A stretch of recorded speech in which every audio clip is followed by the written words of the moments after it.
Hi everyone, my name is Izzy. I'm part of NYU Pi Beta Phi.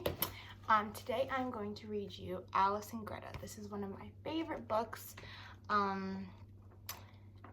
about two sisters who are not very alike.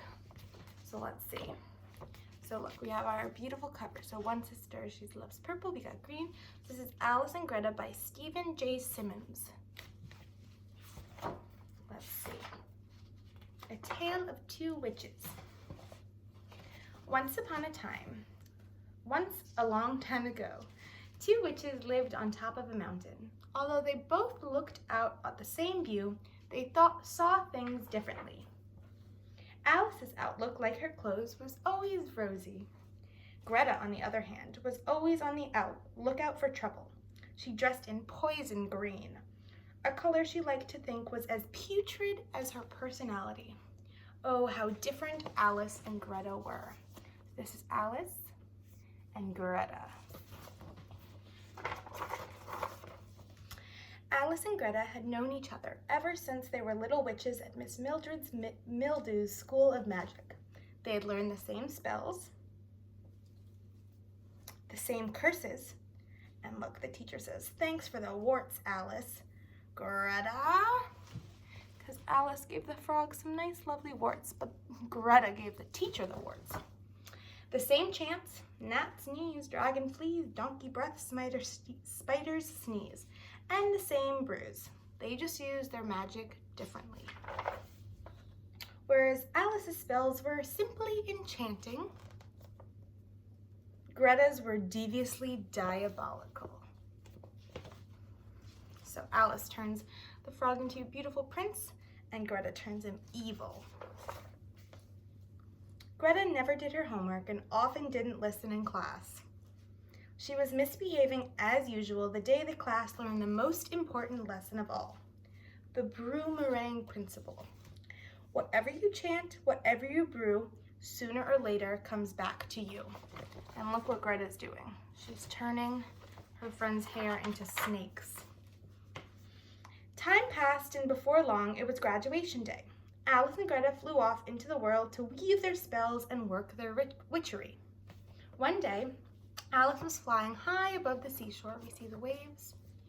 When she spotted a sailboat stranded on a sandbar, she waved her wand in circles high above her head and whispered, "Come now, moon, and turn the tide. Take this family for a ride."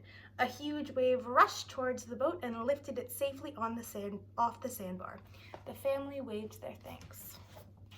So Alice saved them.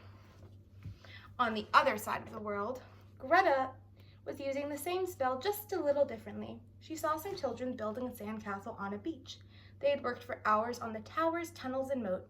Just as they finished, Greta waved her wand in circles high above her head and whispered, "Come now, moon, and turn the tide. Take this castle for a ride."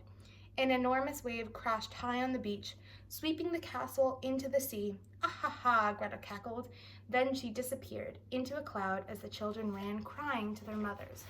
So look, she destroyed their sandcastle that they worked so hard on. Not very nice. Meanwhile, Alice had come upon a small boy in a field calling for his lost puppy. Alice knew what to do. She waved her wand and chanted, "Alakazam, Alakazar, puppy dog, reappear." Alakazir, reappear. A sheepdog bounded out of the woods and into the grateful boy's arms. Alice smiled and was on her way. How sweet. At that moment, Greta was busy being a bad sport. She had passed a school soccer team playing for the league championship. As one girl was about to kick a goal, Greta waved her wand and chanted, "Alakazam, Alakazir, soccer balls disappear."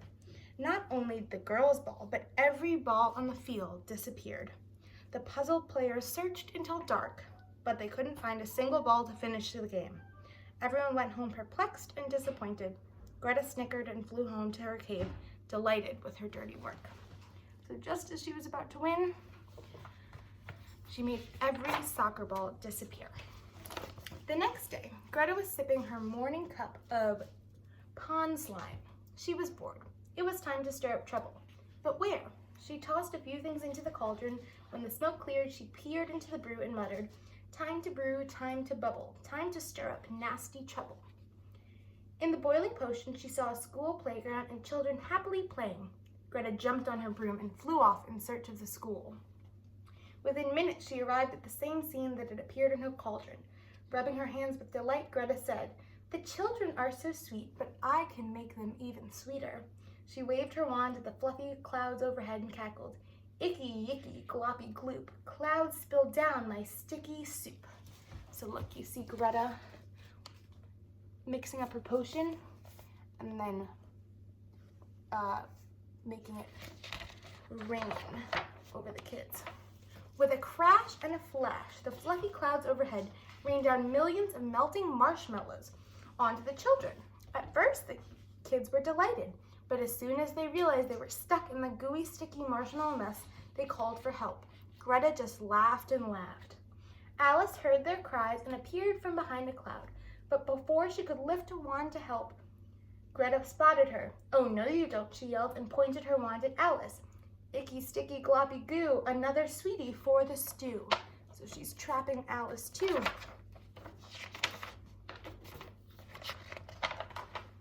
A million more marshmallows fell on Alice. Before she knew it, she and her broomstick were pulled to the ground and stuck fast in an icky, sticky mess. She was helpless, unable to lift her magic wand. Alice struggled, desperate to think of what to do. Then she remembered something she had learned in school. She looked hard at Greta and said these words, "Whatever you chant, whatever you brew, sooner or later comes back to you." Nothing happened, so Alice added a little spell of her own. "Make it sooner, not too late. Help me now, I just can't wait." With that, all the marshmallows lifted off Alice and the children and landed thwop on top of Greta. Oh my goodness. The children crowded around Alice and cheered. Look at her, she saved the day. To this day, Alice lives in her cave on the hill, where this view just keeps getting better and better. And for now, Greta is stuck learning something she should have learned long ago. The end. So that is the story of Alice and Greta. And isn't it much easier to be nice like Alice than it is to be mean like Greta? I think so. All right, thanks students, bye.